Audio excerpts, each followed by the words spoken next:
Hi everybody, this is Kevin Hensel from Fit for Life, and I'm here to talk to you guys today about how to get rid of knee and shin pain, because I know a lot of time when our clients start exercising, getting more active, there's usually, unfortunately, it's associated with a lot of knee and shin pain. So I'm going to tell you how to get rid of all those things.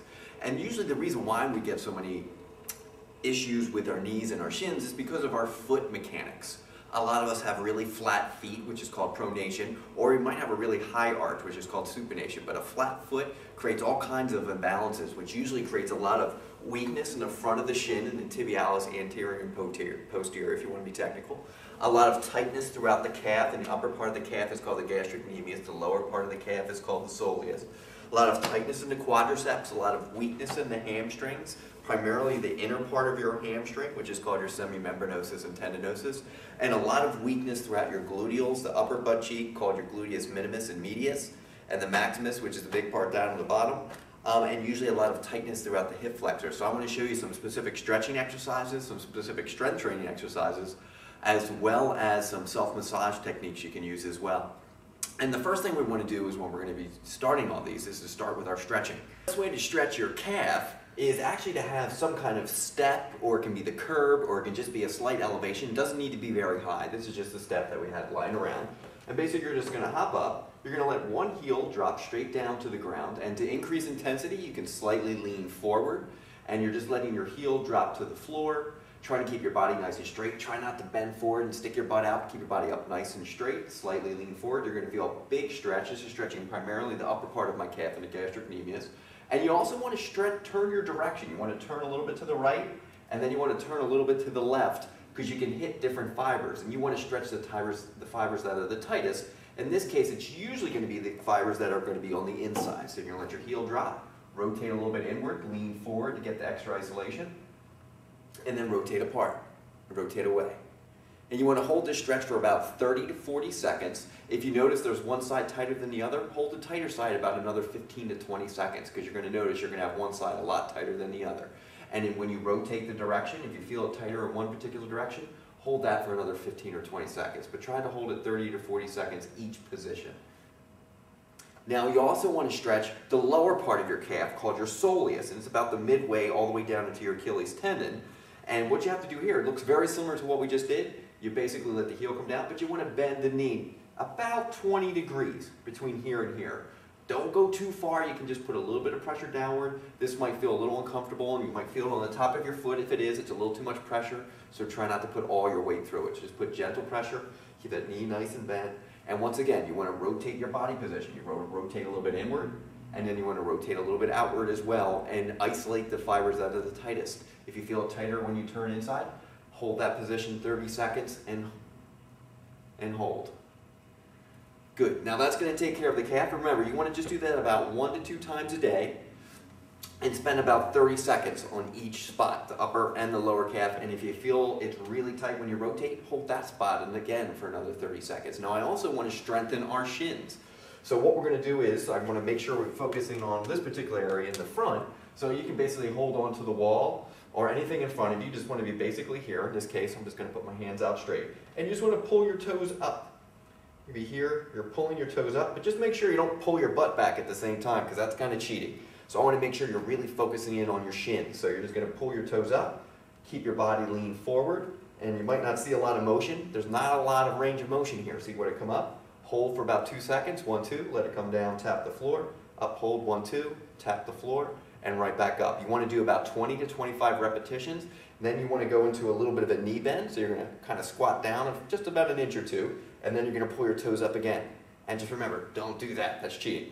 Just going to pull those toes up. This, believe it or not, is a slightly different muscle. It's still in the shin, but it's a slightly different muscle, and it's going to feel a lot different. You're not going to have nearly that kind of range of motion that you had when your knees were straight, so don't expect to come up too high. And once again, 20 to 25 repetitions, and I want 2 to 3 sets here, and try to rest a good 30 to 45 seconds in between each set. And if you want to do this set, stretch, and then come back to this and do this again, it's a great idea.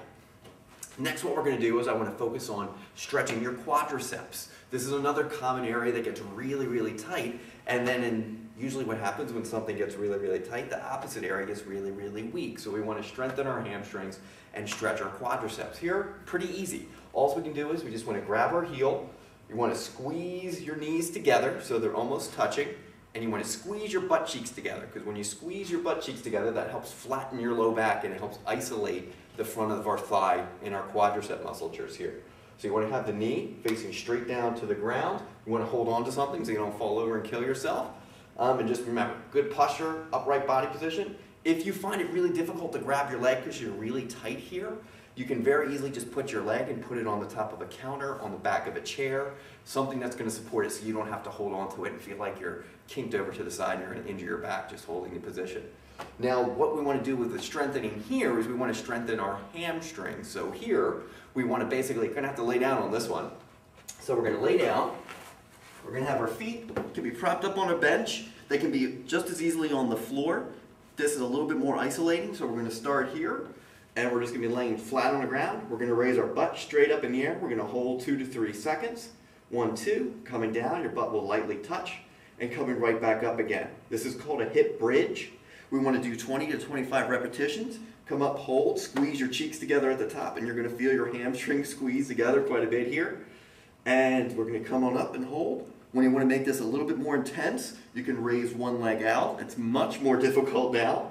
And you want to come up and hold. And once again, 20 to 25 repetitions. You want 2 to 3 sets with a good 30-second rest in between each set to give you some rest. And if you want to do those quadricep stretches in between as a rest, great idea. Next, I want to talk about is we strengthened our shins, we stretched our calves, we stretched our quadriceps, we strengthened our hamstrings. So now I want to strengthen my glutes and stretch out my hip flexor. So what's next? We're going to stretch out our hip flexor, and this is kind of a nice way to do this standing so you don't have to lay down and get wet if you're outside or running. So what we're going to do is, it gets a little weird, so you're going to have to follow me on this one. Now I'll face you because it might make it a little bit easier. I want you to cross your right foot over your left, and what we're going to do is we're just going to tilt our hip to the left. And we're going to kind of reach over to the side.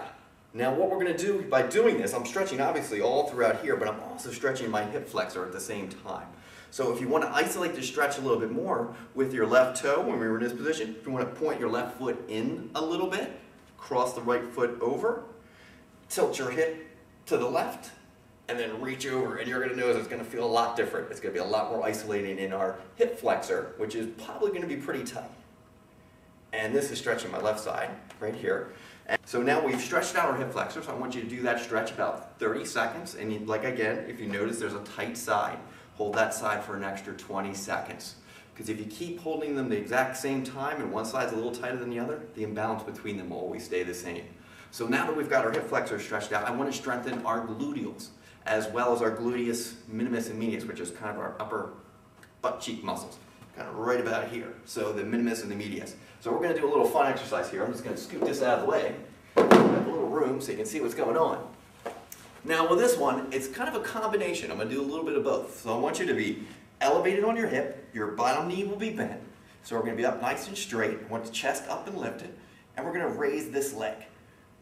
Raise that top leg, hold. These are pretty hard. I don't have any resistance on right now, but this is pretty difficult, believe it or not. And we're going to hold. We're going to come down, tap. Come up and hold. And hold. And hold. We're going to do this once again, about 20 to 25 different repetitions. And we want to hold it at the top for about 1 to 2 seconds. And then we're just going to switch sides. Bottom leg bends. Hip comes up in the air. Top hand on the hip. You can do this leaning against the wall to make sure you stay nice and straight as well, which is totally fine. And we're just going to come up, 25 repetitions again on this side. If you can't quite get there, it's okay. You can build yourself up slowly over time, but try to aim for about 20 to 25. And if you can't, 15 is a good place to start. And see if you can sneak up maybe 1 repetition each time you do it. So maybe 15 and then 16 the next time. And once again, you want to try to do this maybe 2 to 3 times a week, especially if you're starting a running program or a walking program and you're starting to feel some knee and shin pain. This is a great thing to do before you actually do a walking routine or a running routine. So if you do this, you should be getting rid of most of your knee pain. It shouldn't be much of an issue anymore. So if you have any more questions, feel free to visit our website at personaltrainer.cherryhill.com. And you're always more than welcome to call me at any time. So hopefully I'll hear from you soon and won't be worrying about your knees and your shins anymore. So take care.